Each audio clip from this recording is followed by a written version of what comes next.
Добре дојдовте назад. Едно од главните ветувања на сите политички партии, сите политички чинители во земјава, па верувам и не само во земјава, дека е насекаде, е подобрување на животот, односно условите за живот на младите. За жал, ситуацијата кај нас е таква каква што е. Имаме релативно висока стапка на невработеност на младата популација и согласно тоа трендот на иселување, на нивното напуштање на Република Македонија за жал продолжува. Токму ова е темата за која ќе разговараме со професорот по трудово право, професор доктор Лазар Јовевски. Добре ни дојдовте повторно. Благодарам. Добро ве најдов. Дадов една кратка увертира на темата што ја договаравме, која навистина е, па не би рекол интересна. Интересна е многу лош збор за оваа тема. Ова е тешка тема, меѓутоа е тема која е потребно да ја отвориме, барем ние, затоа што настрана од ветувањата на политичките партии, бројките укажуваат на нешто сосема друго. Хајде да почнеме со тоа каква е актуелната ситуација на младите во земја од аспект на вработеност. Па добро, темата секако е актуелна. Не само во моментов актуелна е во изминативе години наназад, па би рекол и децении. Особено во последно време, особено последниве години, се чини одливот на младата работна сила, на младите по завршување на средното образование, на високото образование, магистрирањето, нели, сега како што е поставен образовниот систем во Македонија, всушност младиот човек се наоѓа на една раскрсница. Многу мина од младите тогаш разбираат зошто е всушност целото школување од 6 години па до 20 и кусур години. Разбираат дека сето тоа е токму за да се пронајдат на пазарот на трудот. Самото школување не е за да станат филозофи, секако тоа е добро ако размислуваат, секако да имаат една општа надградба образование, меѓутоа во капитализмот, во пазарното стопанство, образованието треба да биде во сооднос со пазарот на трудот, односно тоа што го учат младите луѓе, потоа да бидат способни професионално да го работат, односно да обезбедуваат екзистенција за себе, за своето семејство и да имаат достоинствен живот. И токму, велам, тогаш Андреј се наоѓаат на една раскрсница каде што младиот човек треба да одлучи што, каде да работи. Што понатаму? Да, и тука веднаш се соочуваат со една бариера. Бариера, па би рекол, и не една, туку повеќе, и во тие пречки граници се во неколку аспекти. Првиот аспект е дали ќе најдат работа за тоа што го учеле. И бидејќи нема многу пати да се случи тоа, тогаш младиот човек разбира дека веројатно образовниот систем не е во целосно компатибилен со пазарот на трудот и дека тоа што го учел и сонот кој што го имал, да го понатаму да го живее, да го работи тоа што го учел, се случува да дојде до едно разочарување, односно да свати младиот човек дека можеби тоа нема да биде можно, барем не за почеток, не веднаш. Тоа е едната ситуација. Втората ситуација и да најде работа која што може да биде од тоа што го учел младиот човек или за нешто друго, се соочува со некои предизвици на работно место, во однос на самото вработување, во однос на платата, во однос на аспектите на напредување, како што спомнавме. Така е, сега видите, бидејќи јас работам со млади луѓе и ја гледам нивната динамика, нивната психологија, нивниот лајфстайл, еве во овие години, навистина тоа го гледам и така не само во однос на предавањата со студентите, туку и се обидувам да налезам малку подлабоко социолошки во тие феномени кај младиот човек. Забележувам еден момент кој што постои, а тоа е дека младите во Македонија многу често се спремни да се дадат себе си во работата, во професионалното изградување, меѓутоа и фидбекот, резултатите се чини ги очекуваат брзо да дојдат, односно сакаат многу работи и што поскоро. Некои велат сакаат се и веднаш. Так. Но јас себе велам не мора да е се и веднаш, но многу работи и што поскоро да се случат. И тоа во Македонија ретко е во пракса изводливо, односно многу пати младите луѓе, младите магистри на разни општествени природни науки се соочуваат со фактот дека ќе треба да поминат низа години, долги години за да професионално зреат, се надградуваат, да дојдат до една достоинствена плата и така натаму и така. Но со одреден број на исклучоци, на професии, каде што тоа релативно е возможно и каде што на пазарот на трудот, например, информатичките инженери, делот на информатиката, информацијските технологии, каде што релативно брзо се напредува, тоа е многу флуктуирачки дел од пазарот на трудот и каде што добиваат релативно пристојни плати уште на почетокот. И сега таа раскрсница. Само секунд. Токму во таа насока како потврда на ова што го говорите, се фактички истражувањата на она што ја нарекуваат генерација Z. Последна генерација се зборува за луѓе родени 2000-та година. По 2000-та, да. По неа. Да. Статистичките истражувања на оваа генерација покажуваат дека од сите претходно поделени генерации, миленијалци, какви што сме вие и јас и така натаму, се најмалку подложни да веруваат на ветувања, се екстремно интелигентна генерација, бараат резултати веднаш, не веруваат на брендови големи, не веруваат, се обштествено одговорни и генерално, ајде, ако можеме да кажеме од еден маркетерски пристап, многу е тешко нив да ги прелажете.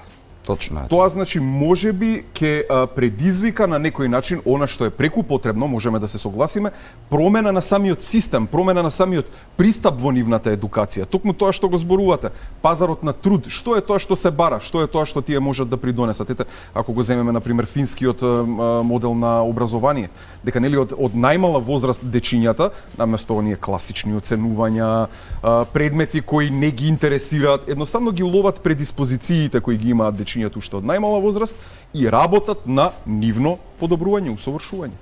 Па ние, видете, ја прво ви благодарам за комплиментот дека сум во таа група на милениумци, малце сум постар од тоа, но добро ви благодарам.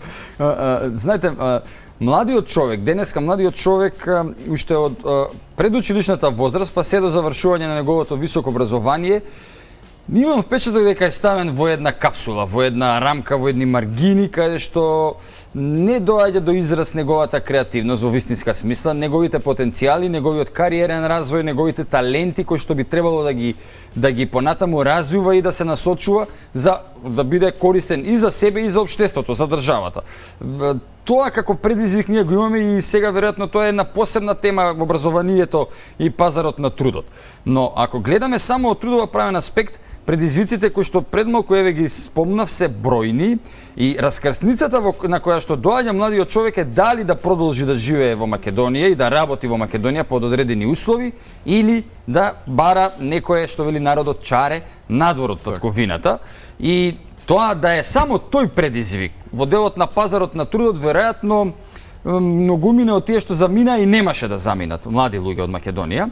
Инаку невработеноста ја спомнавте на почетокот во вашето воведно укажување за темата, таа е најголема кај младите во Македонија, чудно, но вистинито.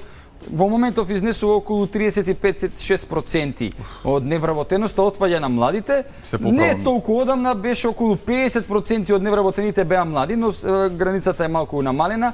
Меѓу другото и заради одселувањето на голем број на млади луѓе, но и не само на млади луѓе, туку и генерално и на повозрасна популација од Македонија. Има и други фактори. Младиот човек е разочаран од корупцијата.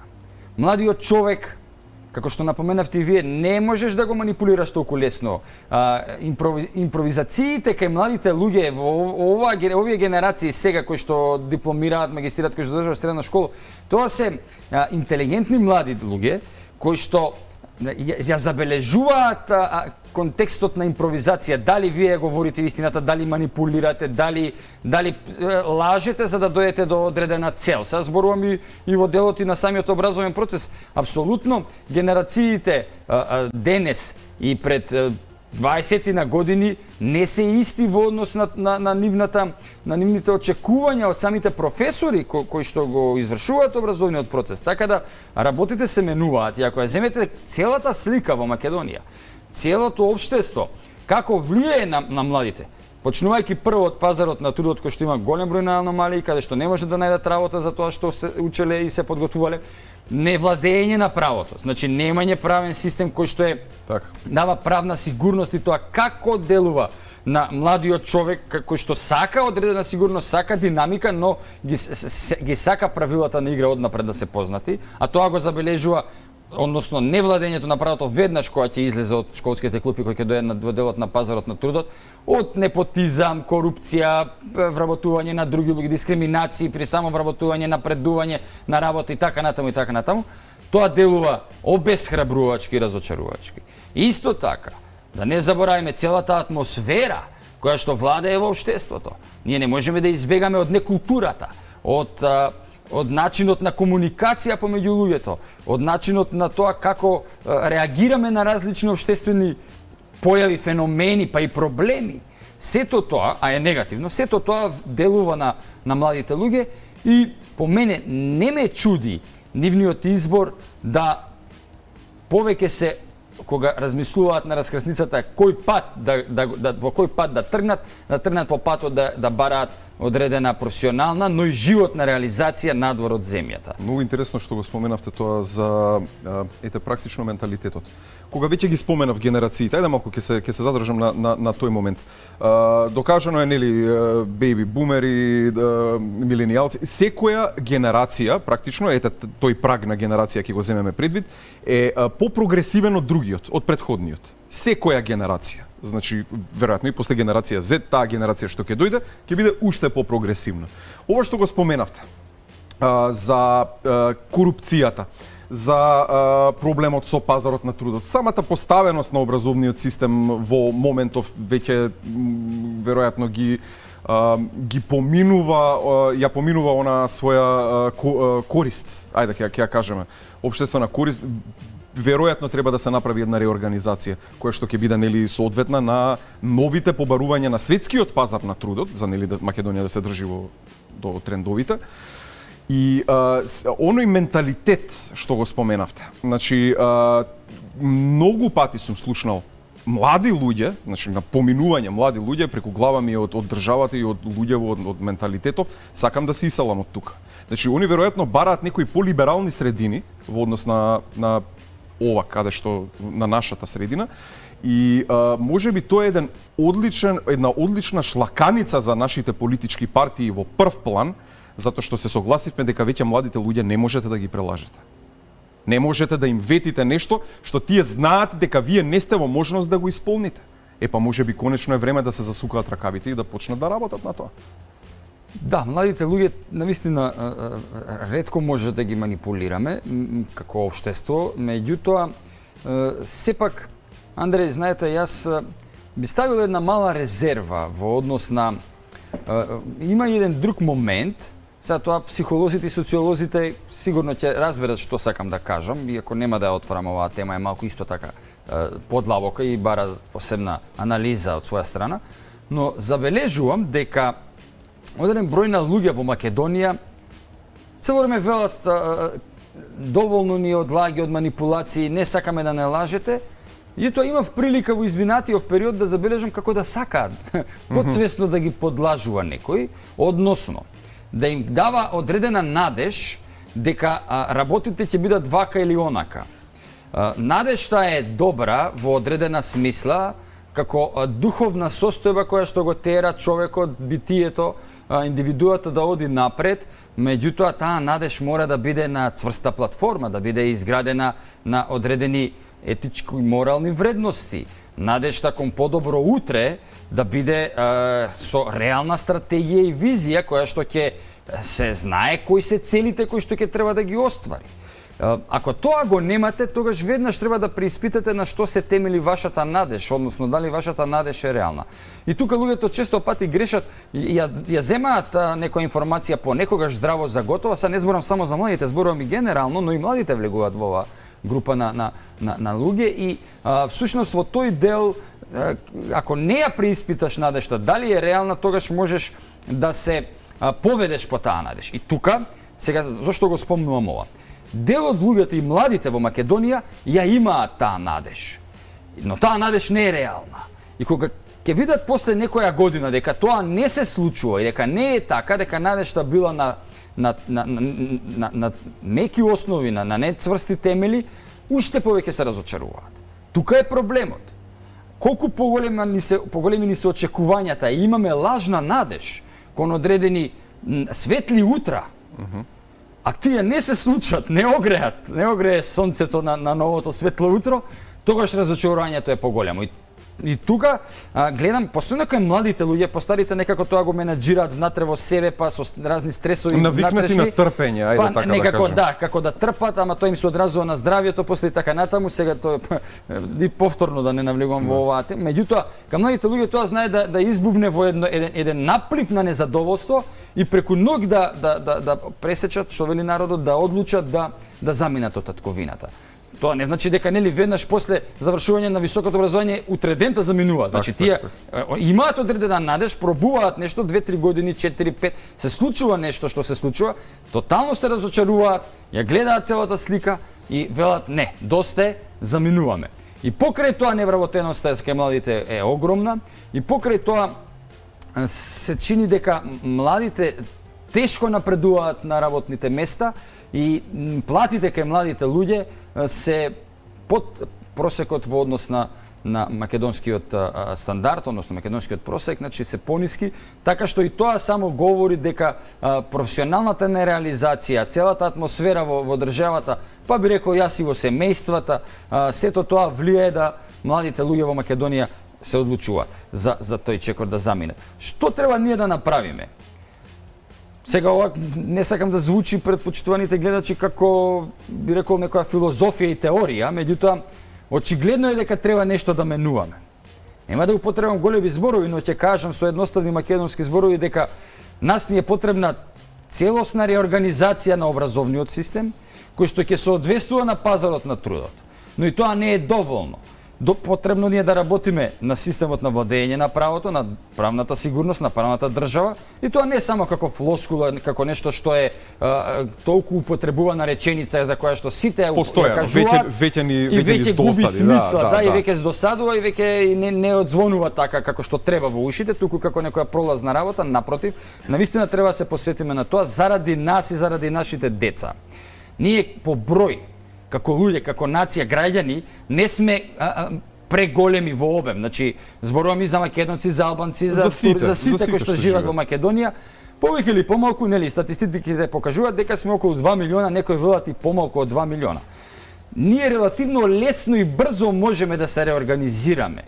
Лесно и брзо можеме да се адаптираме, имаме таа флексибилност, тоа ни е компаративна предност во однос на големи системи, економски, правни, политички, општествени, секакви, како и да е.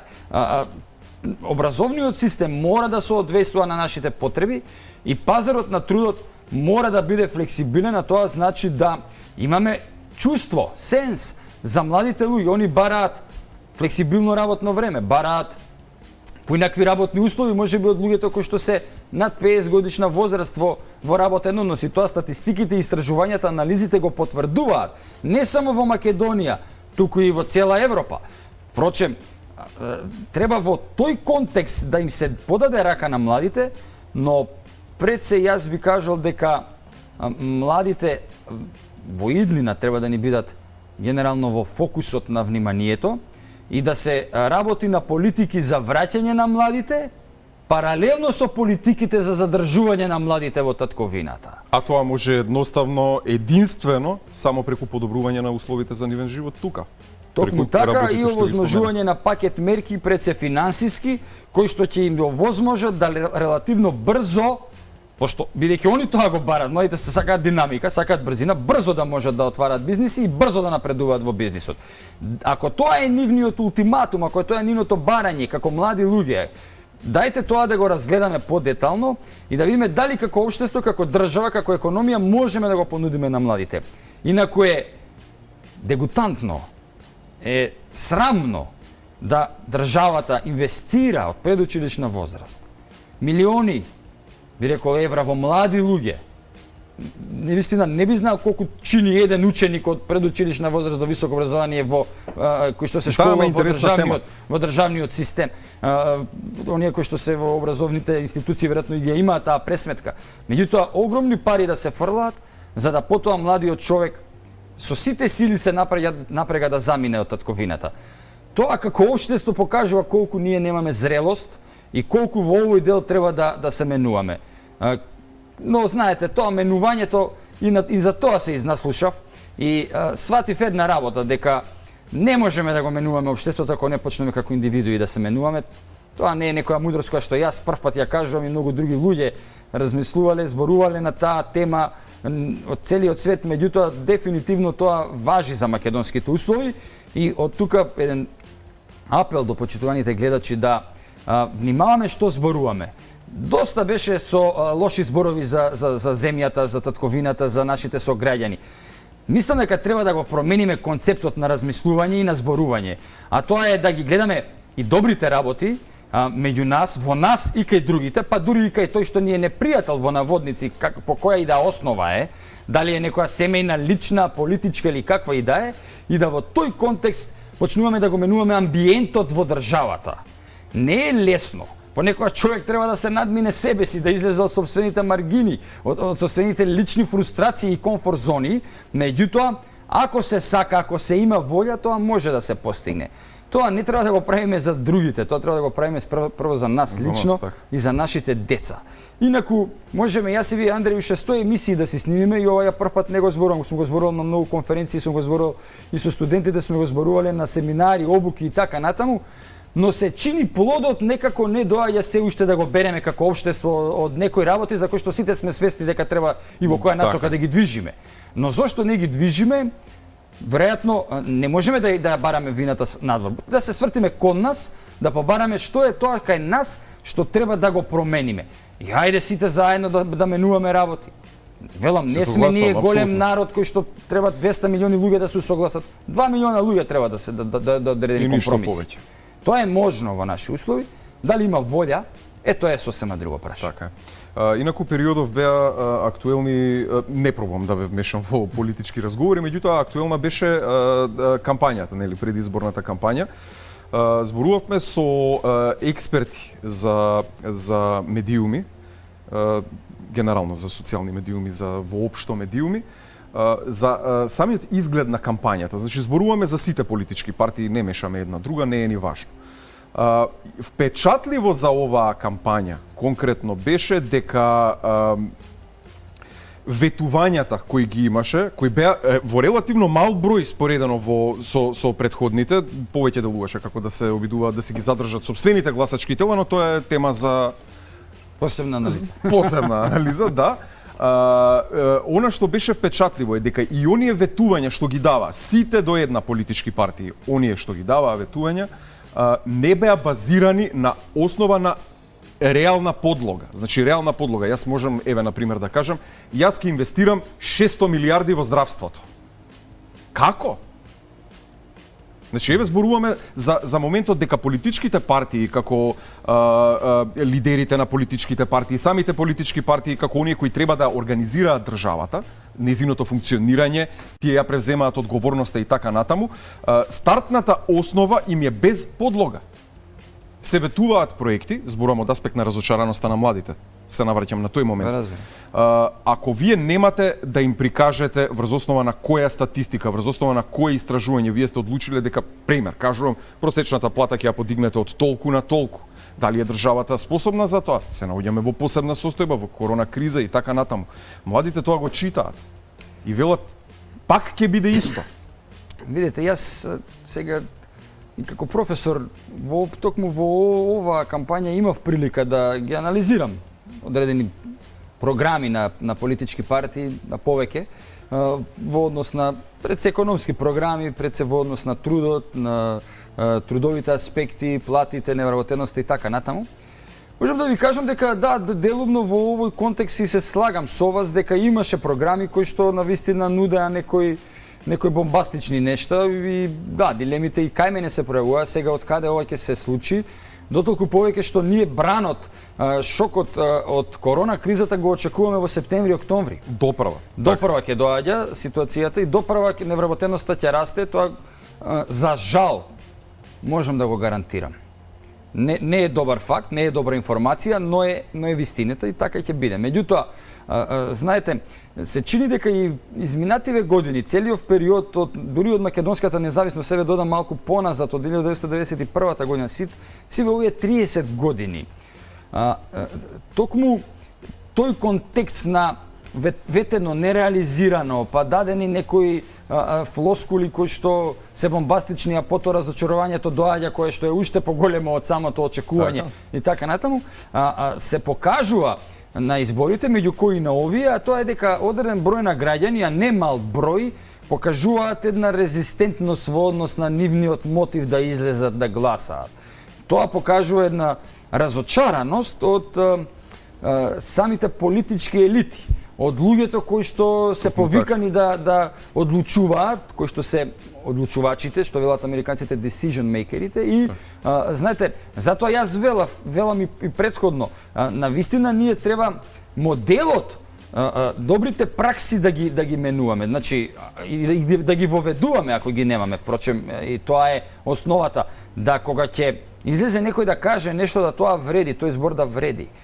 Тоа не само кај младите и кај повозрастните, ќе праќа порака. Тоа ќе значи дека има луѓе кои што едноставно мислат добро и се грижат за државата, се грижат за општеството, се грижат за младите, сакаат да помогнат младите да бидат што повеќе опфатени во делот на општествените, политичките, економските процеси во земјата. Кога тоа не го гледаат, кога тоа не го гледаме сите, тогаш имаме проблем кој што полека континуирано расте од година во година ако не се смени. Мислам дека во Македонија се уште има луѓе кои што прво се со морален кредибилитет и со професионална експертиза, се уште, кои што не се заминати од татковината и кои што можат да помогнат, но имаме и надвор, треба да се обидеме и дел од луѓето кои што заминаа да ги вратиме, кои што можат да помогнат на татковината на Македонија и во тој контекст да сите здружно и заедно работиме. Не е ова сега некоја порака од типот на некој рецидив од минатото, нели, како што сме знаеле да гледаме политички водачи не само од Македонија, од разни земји каде што ќе кажат нешто, да работиме сите заедно за светло утро. Меѓутоа, дефинитивно мислам дека сите во Македонија треба да овие избори ни бидат, би рекол, еден поттик за освестување кој што ќе не мотивира да реално пристапиме кон решавање на проблемите. А раздорот и поделбите во општеството треба да се надминуваат. Во тој дел треба да зрееме сите и во контекст на би рекол една платформа на обединување на македонското општество и на македонските граѓани по разни основи, да во тоа име си подадеме рака едни со други и да почнеме заедно да работиме. Тука не е битно дали јас ви се допаѓам или не, Андре, или вие на мене, еве во контекст и на нашево познанство.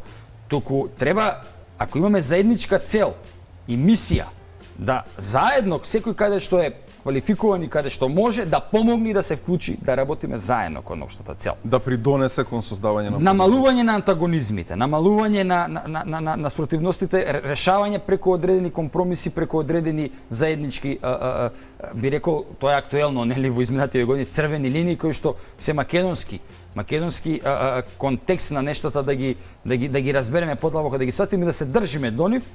На тој начин можеме да направиме нешто. Ако си ги гледаме партикуларните личните интереси, а тоа најчесто се интереси кои што извираат од стомакот, пон стомак најголема среќа. Велеше една моја професорка во средно училиште како една фраза која што беше повеќе иронична, ако тоа важи кај луѓето, тогаш имаме проблем и ќе се продлабочуваат не само политичките и економските кризи состојби во Македонија, туку и социјалните, ја би рекол, ситуации, односно кризи кои што ни следуваат, а ние тој луксус не можеме да си го дозволиме. Не можеме, не сме такво општество, сме општество кое што како со бројка цели кон заедништво, треба да цели кон заедништво и сплотеност. Повторно велам, друго е кога имате вие 300-200 милиарда луѓе, тогаш имате други предизвици како да се организирате со толку голем број на луѓе. Кога немате голема популација, тогаш нашите имате реална можност да го средите. И тука треба заеднички тимски да се работи, помала група работи тимски за да победи. Го нема луксузот на да се диспрезира на други големи групи, него мала група мора заедно да работи. Тоа е нашето општество и во тој контекст јас ги гледам и младите треба да се вклучат во сите сфери, да им се подаде рака, кај нив е силата, енергијата, младоста и во тој дел треба да бидат добро мотивирани, бидејќи знаат и они да заспијат, да паднат во еден зимски сон, заради сите околности околу нив, значи да им се подаде рака, да им се даде шанса и мислам дека во контексти на трудов и на работните односи може да бидат мотор, движечка сила на македонската економија. Ако сме паметни и мудри тоа да го направиме. Еден од тука како заклучок на нашиот денешен разговор, ќе спомнам еден од заклучоците со експертот за медиуми Бојан Кордалов, кога беше кампањата во тек, зборуваме, вели луѓето не ги памтат црните кампањи, ама ги памтат ветувањата, особено неисполнетите. Тоа може да биде токму во контекст на тоа дека можеби оние што се општествени чинители треба навистина да ги засукаат ракавите, без разлика кој да формира влада, апсолутно е неважно, да ги засука ракавите и да почне да работи како што треба, пред се во интерес на нашите млади, затоа што ќе останеме без млади во земјава. Ако овој тренд продолжи. А јас се надевам дека како општество ќе созрееме, дека ќе излеземе од оној адолесцентен или пубертетски период како општество, што би рекол почитуваниот професор Методија Чепреганов, всушност матурираме. Така. Тоа значи еден друг пристап, една друга енергија, едни други размислувања, еден друг однос помеѓу нас, сооднос, друг тип на почитување. Ако тоа го шириме околу себе, успехот е неминовен. Да знаете, Андреј, спротивно на тоа е ова што го живееме сега како реалност. Сосема спротив. Ви благодарам на гостувањето и на континуираната соработка со Алфа телевизија. Благодарам, ми беше задоволство за денешниот разговор. Исто. Тоа беше професор доктор Лазар Јовевски, професор по трудово право на тема младите. Младите се секогаш актуелна тема. За жал актуелна од негативен аспект. Последните години, 30 на години веќе се обидуваме да ги задржиме во земјава. Но има реални начини како тоа може да се направи, а тоа е уште еднаш апел до сите политички чинители да ги засукаат ракавите и да почнат да работат за нивно добро. Тука правиме една кратка пауза, потоа продолжуваме со останатите содржини.